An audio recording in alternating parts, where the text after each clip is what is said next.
7 دسمبر 2016 پاکستان کی فضائی تاریخ کا ایک ایسا دن جب آسمان پر اڑتا ہوا خواب اچانک زمیں بوس ہو گیا۔ PIA کی پرواز PK-661 جس میں 47 مسافر سوار تھے اپنی منزل تک کبھی نہ پہنچ سکی۔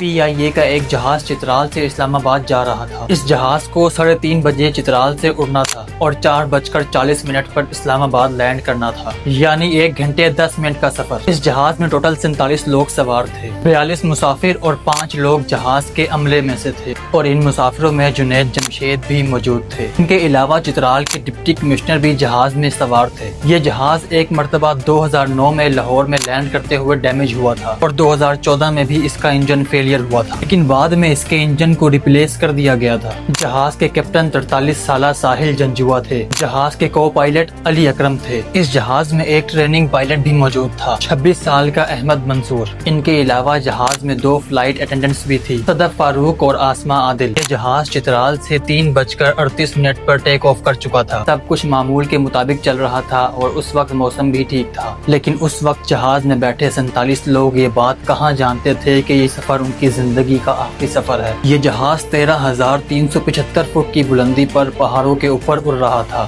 جب جہاز کے کیپٹن صالح جنجوا نے ایک اناؤنسمنٹ کی، لیکن اسی وقت جہاز کے ٹریننگ پائلٹ احمد منصور نے کیپٹن کو بیچ میں روک دیا اور اس نے کیپٹن کو بتایا کہ جہاز میں ایک میکینیکل فالٹ ہو گیا ہے۔ یہ فالٹ جہاز کے پروپیلر الیکٹریکل کنٹرول میں تھا۔ پروپیلر ایسے جہازوں میں گھومتے ہوئے ونگ کی طرح ہوتا ہے، یہ جہاز کو آگے کی طرف لفٹ کرتا ہے۔ بہرحال اس جہاز کے کیپٹن نے جہاز میں بیٹھے ایک فلائٹ انجینئر کو کاکپٹ میں بلوا لیا اور پھر ان لوگوں نے ڈیسائیڈ کیا کہ اس پروپیلر کنٹرول کو ریسیٹ کر دیا جائے گا، لیکن یہ مسئلہ ابھی بھی حل نہ ہوا۔ یہ فالٹ ایک دفعہ پھر سے پیدا ہو گیا۔ جہاز کے کیپٹن نے جہاز میں موجود چیک لسٹ کو بھی پڑھا کہ آخر یہ مسئلہ ہے کیا۔ پروپیلر الیکٹریکل کنٹرول کو 3 دفعہ ریسیٹ کیا گیا، لیکن کچھ ہی دیر میں اس جہاز کے انجن سے ایک عجیب سی آواز آنا شروع ہو گئی۔ پائلٹس نے نوٹس کیا کہ اس جہاز کے لیفٹ انجن کی پاور کبھی تیز ہوتی ہے اور کبھی بہت سلو۔ اس کے بعد کچھ ہی دیر میں اس جہاز کا لیفٹ انجن فیل ہو چکا تھا۔ عجیب بات یہ تھی کہ یہ جہاز تیزی سے لیفٹ سائیڈ کی طرف جھک رہا تھا۔ پائلٹس پوری کوشش کر رہے تھے کہ کسی طریقے سے جہاز کو سٹیبل کیا جائے، لیکن یہ جہاز لیفٹ سائیڈ کی طرف موو کیے جا رہا تھا۔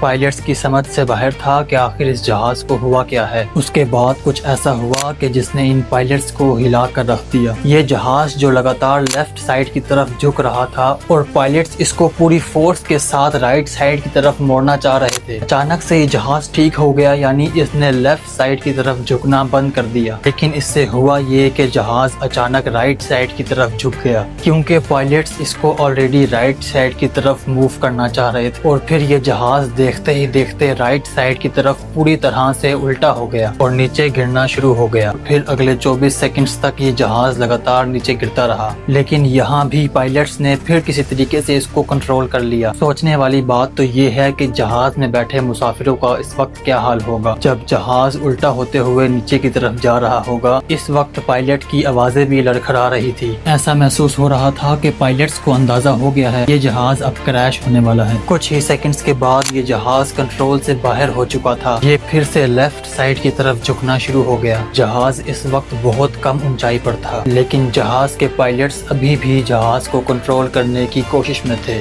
ان بدقسمتی سے اب یہ پہاڑوں کے بہت قریب پہنچ چکے تھے۔ جہاز کی طرف سے وارننگز آ رہی تھی کہ جہاز کو اوپر کی طرف لے جاؤ۔ جہاز کے کیپٹن نے پوری کوشش کی کہ جہاز کسی طرح پہاڑوں کے اوپر سے نکل جائے، شاید قدرت کو یہ منظور نہیں تھا اور یہ جہاز کلبازیاں کھاتا ہوا پہاڑوں کے بیچ جا گرا۔ یہ جہاز حویلیاں کے قریب کریش ہوا تھا۔ وہاں آس پاس گاؤں کے لوگ بھاگے بھاگے وہاں جمع ہوئے کہ شاید کسی کو بچا لیا جائے، لیکن افسوس کہ جہاز میں موجود کوئی بھی شخص بچ نہ سکا۔ اس کریش کے بعد PIA کے اوپر بہت زیادہ تنقید ہونا شروع ہو گئی۔ یہاں تک کہا گیا کہ یہ جہاز اس روٹ پر اڑنے کے لیے فٹ ہی نہیں تھا۔ PIA کیسے اپنے جہاز میں موجود فالٹس پر دھیان ہی نہیں دیتا، اس پر بھی بہت تنقید ہوئی۔ اس حادثے کے 6 دن بعد PIA کے چیئرمین اعظم سہگل نے بھی استعفیٰ دے دیا، لیکن سوال اب بھی وہی تھا کہ یہ حادثہ آخر ہوا کیسے۔ اس جہاز کے بلیک باکس کو فرانس بھیج دیا گیا کہ اس کے اندر ریکارڈنگ کو ڈیکوڈ کیا جائے۔ PIA کی طرف سے کہا گیا کہ اس جہاز میں کسی طرح کا کوئی فالٹ نہیں تھا، لیکن کیا واقعی میں ایسا تھا؟ حادثے کی فائنل انویسٹیگیشن رپورٹ نومبر 2018 میں سامنے آئی تھی۔ یہ انویسٹیگیشن رپورٹ کافی حیران کن تھی،